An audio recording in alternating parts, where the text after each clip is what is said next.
नमस्कार बच्चों, कैसे आप सब उम्मीद करता हूँ आप सब बहुत अच्छे होंगे। बच्चों देखिए, आज ना भाई हम कक्षा 12 की जो हिंदी है उसके लिए यहाँ पर अति अति महत्वपूर्ण यानी वेरी मोस्ट इंपॉर्टेंट अगर कहें तो वो जीवन परिचय यहाँ पर हम लेकर आए हैं। और भाई बस 3 जीवन परिचय लेकर आए हैं। इन 3 जीवन परिचय को आप तैयार कर लेना और 100% यानी 110%, 100 नहीं 110% बेटा 24 फरवरी को यही आपके पेपर में देखने को मिलेंगे। भाई बहुत ज़्यादा नहीं कह रहे हैं, बस आपको सिर्फ और सिर्फ ये 3 जीवन परिचय पढ़ने कह रहे हैं जो मैं आपको आगे कराने वाला हूँ। और इन्हीं को आप पढ़ लेना, 24 फरवरी को 110% यही आएंगे। ठीक है बेटा, चलिए फटाफट से बिना देर किए वीडियो को शुरू करते हैं। अगर बात करें पेपर के पॉइंट ऑफ व्यू से तो बेटा ये मोस्ट इंपॉर्टेंट आपका होने वाला है। मोस्ट इंपॉर्टेंट आपका ये होने वाला है बेटा। पॉइंट ऑफ व्यू से पेपर अगर हम देखें तो हर बार पेपर में पूछा जाता है। और यही नहीं, आपके पेपर में जो 7 सेट बनते हैं उसमें से बेटा लगभग 5 से 6 सेटों में यही जीवन परिचय आपको देखने को मिलने वाला है। चलिए बेटा फटाफट से बिना देर की वीडियो को शुरू कर लेते हैं। भाई बेटा यहाँ पर देखिए, छायावादी युग के प्रवर्तक यानी इन्हें छायावादी युग का प्रवर्तक बोला जाता है। और जो महाकवि थे हमारे जयशंकर प्रसाद जी, इनका जन्म बेटा काशी के एक संपन्न वैश्य यानी कि वैश्य परिवार जो होता है बेटा, जिसको हम लोग गुप्ता बनिया बोलते हैं, उस परिवार में सन 1890 ईस्वी में हुआ था। कहीं कहीं भी बेटा ये आपको 1889 भी मिलता है, लेकिन 1890 यहाँ पर सही होने वाला है। उनके पिताजी जो थे बेटा और बड़े भाई बचपन में ही स्वर्गवासी हो गए थे।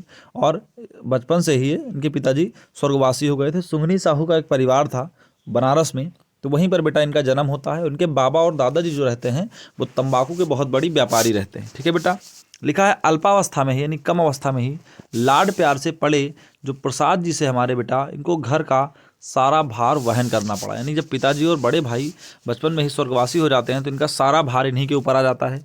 और उन्होंने विद्यालयीय शिक्षा छोड़कर घर पर ही अंग्रेजी, हिंदी, बंगला और संस्कृत आदि भाषाओं का ज्ञान अर्जन किया। यानी कि बेटा विद्यालय नहीं जाते थे ये और घर पर ही बंगला, हिंदी, अंग्रेजी, साहित्य इन सब भाषाओं का ज्ञान जो है वो प्राप्त करते थे। आगे लिखा हुआ बेटा, अपने पैतृक कार्य को करते हुए यानी जो उनका पैतृक कार्य था उसको करते हुए भी इन्होंने अपने भीतर काव्य प्रेरणा को जीवित रखा। यानी जो काव्य की प्रेरणा थी इनके अंदर, जो काव्य करने की क्षमता थी, तो उसको बेटा इन्होंने जीवित रखा। और जब भी समय मिलता तो उनका मन भाव जगत के पुष्प चुनता।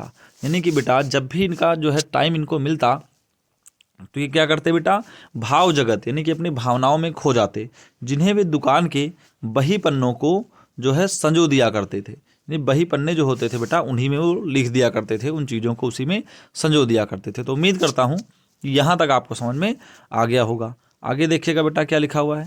द्विवेदी युग से जो है अपनी काव्य रचना का प्रारंभ करने वाले, यानी इन्होंने अपनी जो काव्य रचना प्रारंभ करी थी वो द्विवेदी युग से करी थी। करने वाले महाकवि जयशंकर प्रसाद छायावादी काव्य के जन्मदाता एवं छायावादी युग के प्रवर्तक समझे जाते हैं। यानी कि द्विवेदी युग से जो अपनी काव्य रचना प्रारंभ करने वाले महाकवि जयशंकर प्रसाद से बेटा छायावादी काव्य के जन्मदाता एवं छायावादी युग के प्रवर्तक समझे जाते हैं। इनकी रचना कामायनी एवं कालजयी कृति है। इनकी रचना जो है कामायनी एक कालजयी कृति है। मतलब कामायनी इनकी बहुत ही प्रसिद्ध रचना है जिसमें छायावादी प्रवृत्तियों एवं विशेषताओं का समावेश हुआ है। यानी छायावादी प्रवृत्तियाँ जिसमें बताई गई हैं और अंतर्मुखी कल्पना एवं सूक्ष्म अभिभूतियों की अभिव्यक्ति प्रसाद जी के काव्य की मुख्य विशेषता रही है। ठीक है, प्रसाद जी के काव्य की मुख्य विशेषता रही है। आगे देखिएगा बेटा क्या लिखा हुआ है। हिंदी का यह महाकवि सन 1937 में परलोक सिधार गया। ठीक है बेटा, सन 1937 में इनकी मृत्यु हो जाती है ना। आगे देखिएगा लिखा हुआ है, प्रसाद छायावादी युग के सर्वश्रेष्ठ कवि रहे हैं। प्रसाद जी जो हैं छायावादी युग के सर्वश्रेष्ठ कवि रहे हैं। प्रेम और सौंदर्य इनके काव्य का प्रमुख विषय रहा है। यानी प्रेम और सौंदर्य जो है वो इनके काव्य का प्रमुख विषय रहा है। इनकी इसी क्रांति ने एक नए युग का सूत्रपात किया। इनकी इसी क्रांति ने, और जिसे छायावादी युग के नाम से जाना जाता है। यानी इन्हीं के नाम से इसे छायावादी युग के नाम से जाना जाता है बेटा, जिस युग में ये थे। आगे देखिएगा इनकी कृतियों में क्या लिखा गया बेटा, वो इनकी कौन कौन सी कृतियां हैं जो इन्होंने लिखी हैं। ठीक है, देखिए लिखा हुआ है, प्रसाद जी सर्वतोन्मुखी यानी हर मुख के प्रतिभा संपन्न व्यक्ति थे। उन्होंने कुल 67 रचनाएं प्रस्तुत की। इनकी प्रमुख काव्य रचनाओं का विवरण इस प्रकार है। कौन कौन सी प्रमुख काव्य रचना है देखेंगे बेटा। तो पहली काव्य रचना यहाँ पर लिखी गई है बेटे, कौन सी, कामायनी। कामायनी है तो यह महाकाव्य छायावादी महाकाव्य का कीर्ति स्तंभ है, यानी छायावादी महाकाव्य में पहला बड़ा जो है महाकाव्य इसको माना गया है।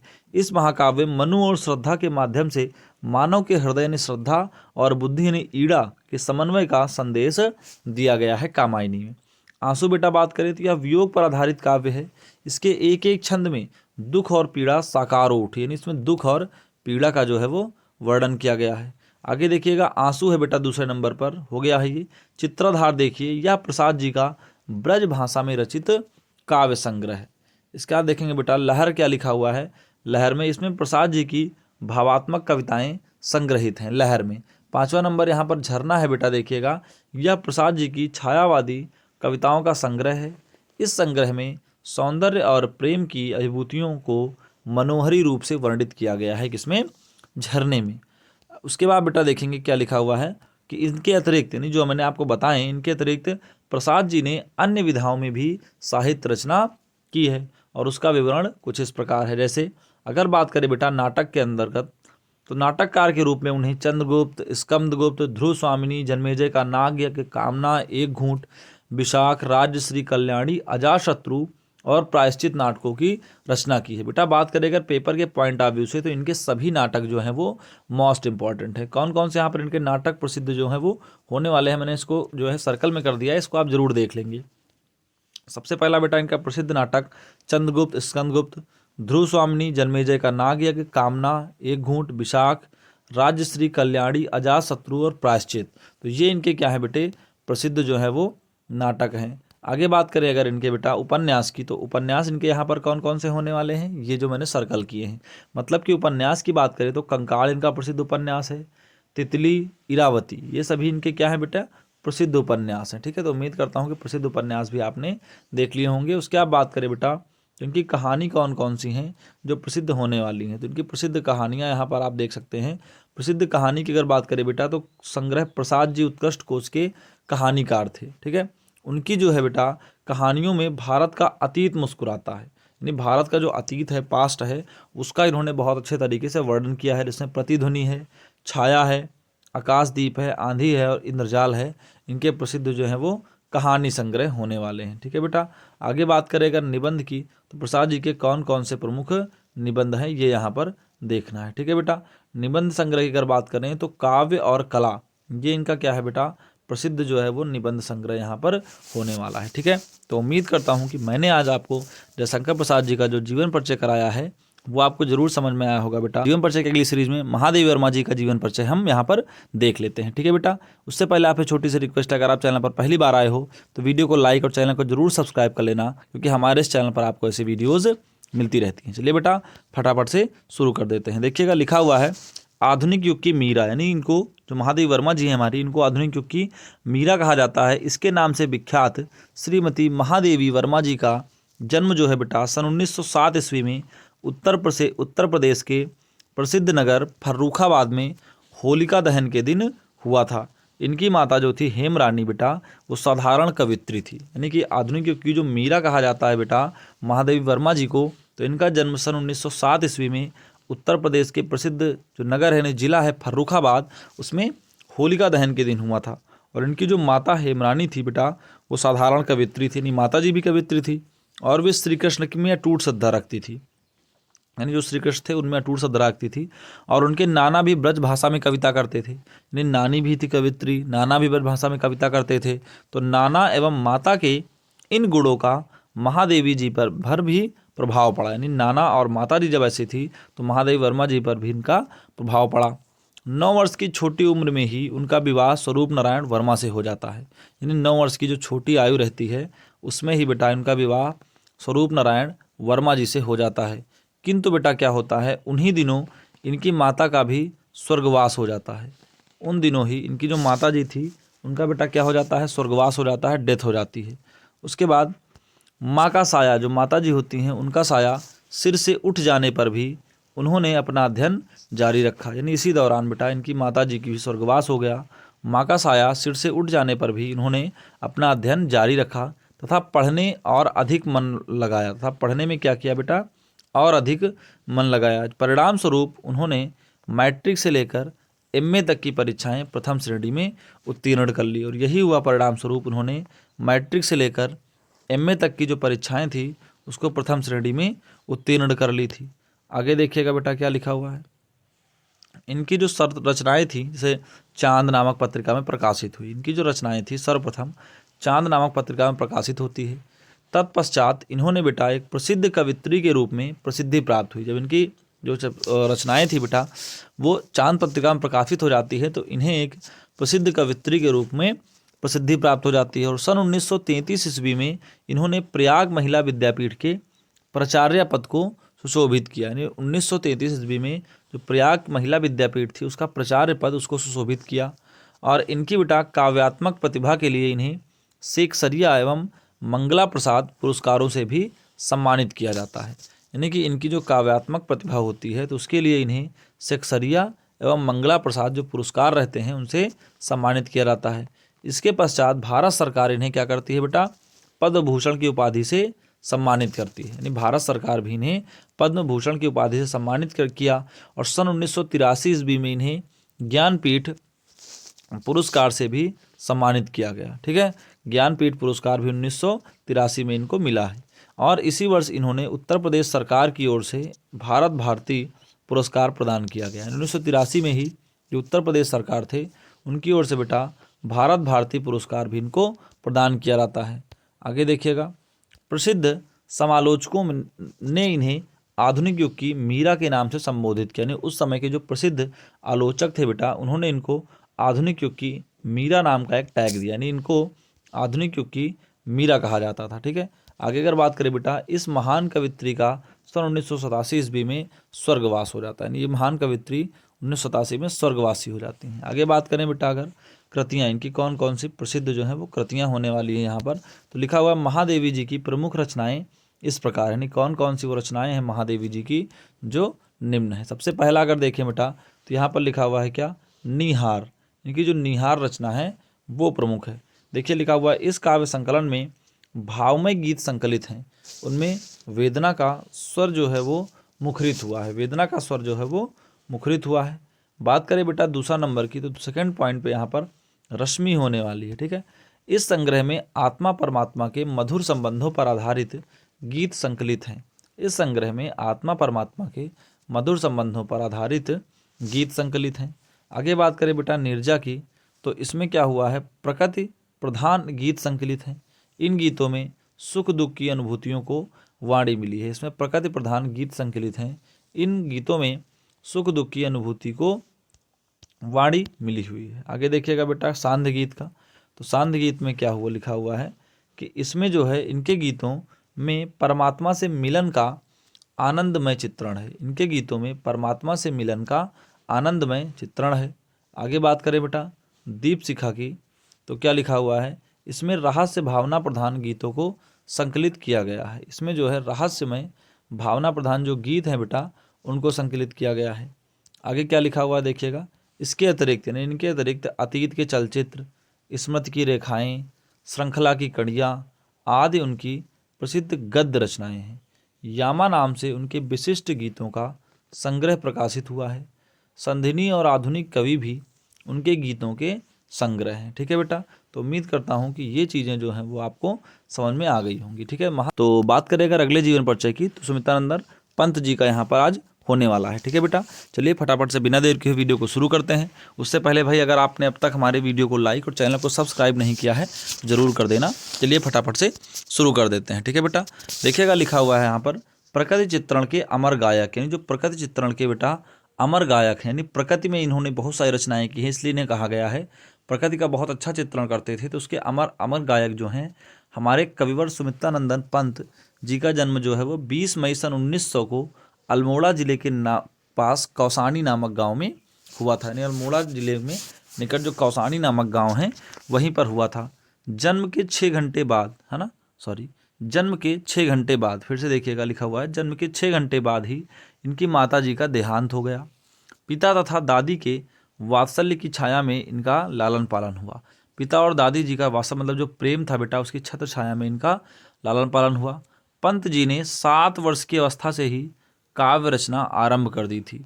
पंत जी जो थे बेटा 7 वर्ष की अवस्था से ही काव्य रचना आरंभ कर दी थी। पंत जी की शिक्षा का पहला जो चरण था वो अल्मोड़ा में ही पूरा होता है।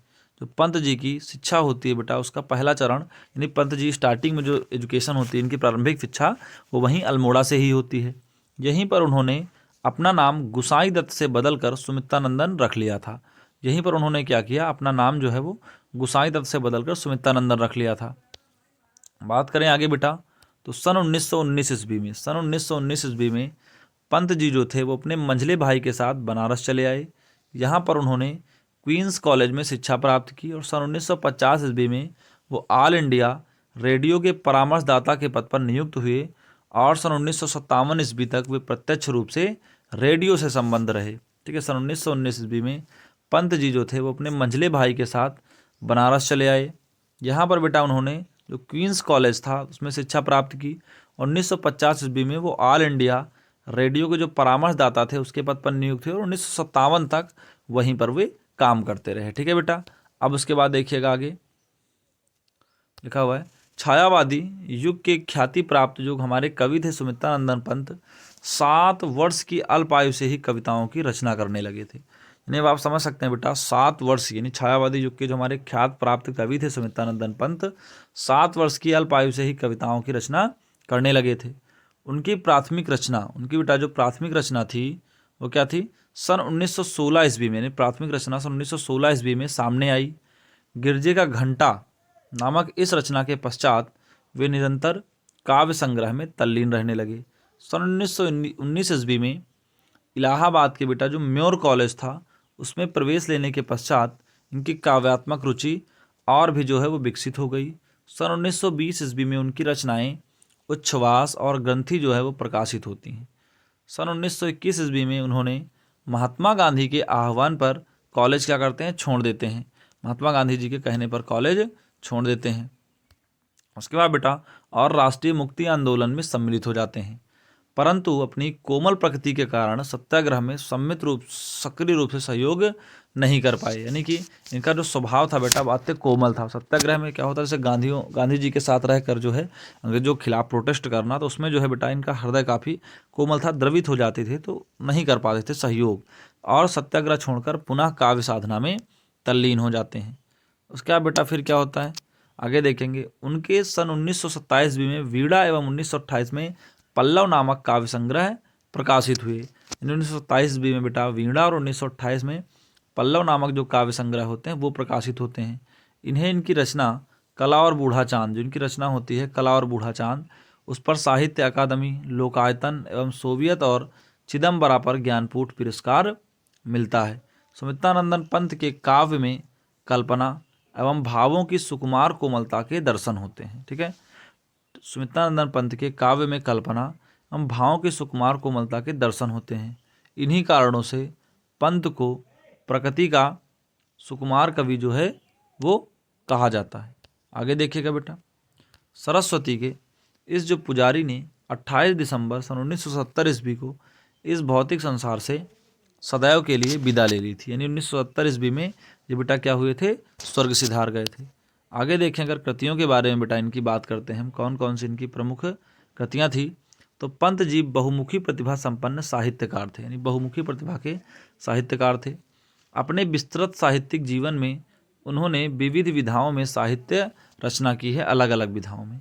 उनकी प्रमुख कृतियों का विवरण इस प्रकार है। तो कौन कौन सी उनकी प्रमुख कृतियाँ रही हैं उनको हम थोड़ा सा यहाँ पर देखेंगे बेटा। ठीक है, पहली कृति लिखी हुई है यहाँ पर लोकायतन। ठीक है, इस महाकाव्य में कवि की सांस्कृतिक और दार्शनिक विचारधारा व्यक्त हुई है। लोकायतन में इस रचना में कवि ने ग्राम्य जीवन और जन भावना को छंदोबद्ध किया है। यानी इस महाकाव्य में कवि की सांस्कृतिक और दार्शनिक विचारधारा व्यक्त हुई है। इस रचना में कवि ने ग्राम्य जीवन और जन भावना को छंदोबद्ध किया है। ठीक है, उसके बाद देखिएगा बेटा क्या लिखा हुआ है, वीणा आगे लिखा हुआ है वीणा।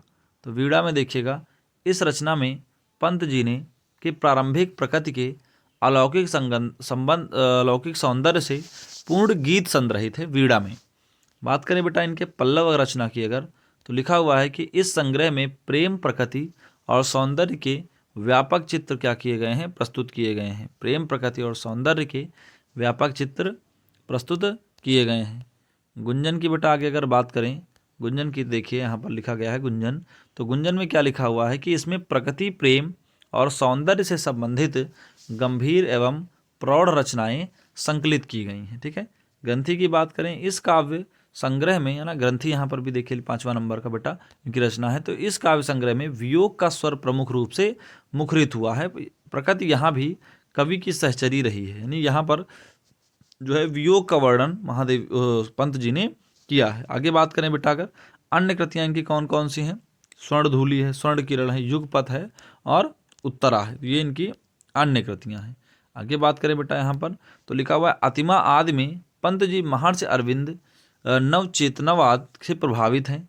युगांत, युगवाणी, ग्राम्य में कवि समाजवाद और भौतिक दर्शन की ओर उन्मुख हुआ, यानी कवि ने इसमें समाजवाद का वर्णन किया है। इन रचनाओं में कवि ने दीनहीन और शोषित वर्ग को अपने काव्य का आधार बनाया, यानी दीनहीन जो शोषित वर्ग है बेटा, तो उनको जो है अपने कविता का आधार बनाकर इसमें उन्हीं सबका वर्णन किया है। ठीक है बेटा, तो उम्मीद करता हूँ कि ये वीडियो आपको पसंद आया होगा। वीडियो का पसंद आया हो तो वीडियो को लाइक कर देना, चैनल को ज़रूर सब्सक्राइब कर देना, क्योंकि हमारे इस चैनल पर आपको ऐसी वीडियोज़ हमेशा मिलती रहती हैं। तो आज के लिए बस इतना ही, मिलते हैं अगले वीडियो में, तब तक के लिए जय हिंद और वंदे मातरम बच्चों।